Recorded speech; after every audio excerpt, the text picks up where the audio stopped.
How to see hidden layers of PSD file in preview of Mac OS X.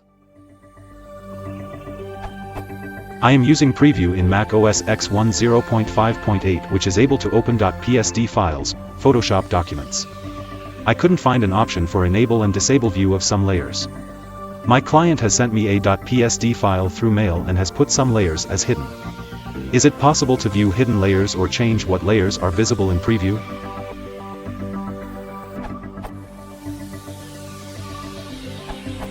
Preview has very limited support for Photoshop documents, beyond viewing them, and cannot change what layers are hidden and what layers are not in a Photoshop file. However, there are different programs, image editors, you can use to view the Photoshop file if you don't own Photoshop.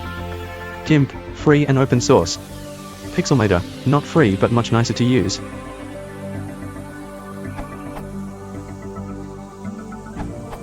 GIMP is a good idea.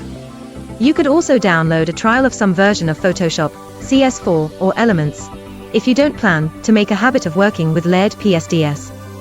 I suggest this because I don't like GIMP, but it will do what you want.